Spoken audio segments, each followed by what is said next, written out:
اچھا جی، ایک سوال یہ ہے کہ رخصتی کے وقت دلہن کے سر پر قرآن رکھنا کیسا؟ تو ہمارے یہاں یہ ایک رواج ہے، معمول ہے کہ رخصتی جب ہوتی ہے لڑکی کی تو اس کے سر پر قرآن پاک رکھا جاتا ہے. تو یہ رکھنے میں کوئی حرج نہیں ہے، قرآن سے برکت لینے کی نیت ہے تو بالکل جائز ہے. لیکن اس میں ایک بات آپ بھی غور کریں، شادیوں میں سارے کام قرآن کے خلاف ہو رہے ہیں. دھوم دھڑکا ہماری شادی میں ہو رہا ہے، ناچ گانے باجے، لڑکا لڑکی ناچ رہے ہیں، گھر کی خواتین ناچ رہی ہیں، سب بھنگڑے ڈال رہے ہیں، اور آخر میں جاتے وقت سر پہ قرآن رکھ دیا. بھائی برکت ملے گی کیا؟ خاک برکت ملے گی. نحوست نہ ملے تو مجھ سے کہیے گا. تمہارے اس عمل کی وجہ، قرآن کی وجہ سے نہیں، قرآن کی تو برکت ہے. یہ جو قرآن سر پر رکھنے سے پہلے جو عمل ہوا ہے یہ کیا ہے؟ یہ کیا ہے بھائی؟ تو اس کو بھی تو ختم کریں نا یار. ہم مسلمان ہیں، ہم کیوں بلا وجہ میں یہود و نصارہ کے طریقے پر چل رہے ہیں؟ ایک پاکیزہ رشتہ قائم ہو رہا ہے، نکاح، اس میں سب ناچ رہے ہیں. بھی اللہ کا شکر ادا کرنا چاہیے. آپ اللہ کا شکر ادا کریں. کوئی محفل نعت ہو، کوئی ذکر و درود ہو، کوئی بیان ہو، سب ناچنے میں لگے ہوئے، گانے میں لگے ہوئے. یہ مسلمان ہیں دکھے جنہیں دیکھ کے شرمائے یہود. تو یہ ختم کریں اپنے گھروں سے. میں بڑے دل سے ہمبل ریکویسٹ ہے، اس کو ختم کریں. پہلا قدم تو بڑھائیں. ہم نے تو کہہ دیا جہاں ہمارے گھر میں اگر گانے باجے ہوئے تو ہم آپ کو نظر نہیں آئیں گے شادیوں میں. پہلی بات، سیدھی سی بات ہے. گھر میں اگر کسی بھائی کی شادی میں، بہن کی شادی میں گانے باجے چلے تو بھائی ہم تو نظر نہیں آئیں گے آپ کو. بس اللہ کی رضا کو حاصل کریں. آپ کوئی ناراض ہوتا ہے تو بھاڑ میں جائے. تو یہ اچھا، پھر کسی کو آپ نے انوائٹ کیا، یہ بھی بڑا مسئلہ ہے. اب امام صاحب کو انوائٹ کر دیا، کسی عالم دین کو انوائٹ کیا، تو بھائی آپ اس کو انوائٹ کر رہے ہو تو اس کا خیال تو کریں مذہبی شخصیات کا.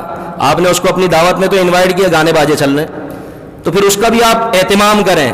جب وہ آئیں تو گانے باجے بند کروائیں اور ان کو ایک ایسی جگہ پر بٹھائیں کہ جہاں پر یہ خلط ملط ماحول نہ ہو. اس کا بھی لحاظ کرنا ہم پر ضروری ہے. ہم کہاں جا رہے ہیں بھائی؟ تو نیت کرتے ہیں آج سے پکی سچی، شادیوں میں گانے باجے نہیں کر رہے بھائی. پھر صحیح ہے، پھر جیسی نیت ویسی برکت. تو کم از کم اتنی تو نیت کر لیں، میں اپنے بچوں کی شادی کروں گا تو گانے باجے نہیں چلیں گے بھائی انشاءاللہ. یہ تو نیت کر رہے ہیں. یہ مسئلہ ہے، شرعی مسئلہ، کہ جہاں آپ کو پتہ ہے گناہ ہوں گے اس دعوت میں جانا ہی جائز نہیں ہے. لیکن اگر فتنے کا اندیشہ ہے تو علماء اجازت دیتے ہیں، بھائی سگا بھائی نہیں گیا تو مسئلہ ہو جائے گا، تو پھر آپ آنکھ کان بند کر کے بیٹھ جائیں بھائی شریف بن کر.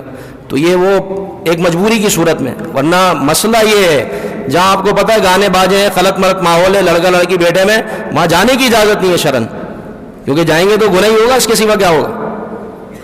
تو یہ مسئلہ قرآن سر پہ رکھنا بالکل درست ہے، لیکن اس سے پہلے والے معاملات بھی درست ہونے چاہیے. اللہ پاک ہمیں عمل کی توفیق عطا فرمائے. یہ آخری سوال لے لیں کہ ایک قبر سے 70 مردے اٹھیں گے، اس لیے ایک قبر میں مردے دفنائے جاتے ہیں تاکہ یہ بات پوری ہو جائے. ایک قبر سے 70 مردے اٹھیں گے، ایک قبر سے 70 مردے اٹھیں گے، کون دیکھے گا ان کو اٹھتے ہوئے؟ بھائی ایسی کچھ بھی بات نہیں ہے. لوگ اس کو حدیث بتاتے ہیں، نہ جانے کیا کیا بتاتے ہیں. یہ لوگوں کی اپنی بنائی ہوئی من گھڑت بات ہے. کوئی ایک قبر سے 70 مردے نہیں اٹھیں گے. بولتے قیامت کی نشانی ہے، یا یہ بات حدیث میں آئی ہے کہ بھائی قیامت کے وقت جب اٹھیں گے سب اپنی اپنی قبروں سے تو ایک ایک قبر سے 70 مردے اٹھیں گے. تو یہ سب اپنی طرف سے لوگوں نے بنائی ہوئی ہے. کوئی ایک قبر سے 70 مردے، کوئی روایت نہیں ہے ہمارے علم میں اس طرح کی کہ جس میں آیا ہو کہ ایک قبر سے 70 مردے اٹھیں گے لہذا دوسرے کو ایک قبر میں دفنا سکتے ہیں.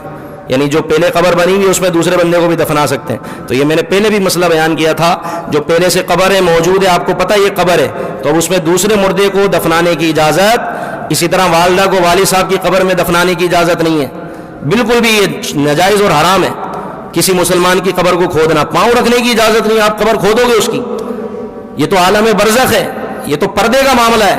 آپ اس کی بے عزتی کر رہے ہیں. نبی پاک نے ایک شخص کو صرف قبر پہ ہاتھ رکھتے ہوئے دیکھا تھا، فرمایا ہاتھ ہٹا، حضور ناراض ہوئے. تو آپ تو پوری قبر کھودنے کی باتیں کر رہے ہیں. تو اس طرح یہ جو روایتیں لوگ بیان کرتے ہیں اپنا مسئلہ حل کرنے کے لیے کہ جناب ایک قبر سے 70 اٹھیں گے، کوئی نہیں اٹھے گا، اور اگر ایسا کرتے رہے تو گناہوں کی وجہ سے آپ ضرور اٹھ جائیں گے. تو اس لیے یہ کوئی اس طرح کی روایت موجود نہیں ہے. اور سوالات ہیں انشاءاللہ اگلے جمعے کو. اللہ پاک ہمیں عمل کی توفیق عطا فرمائے.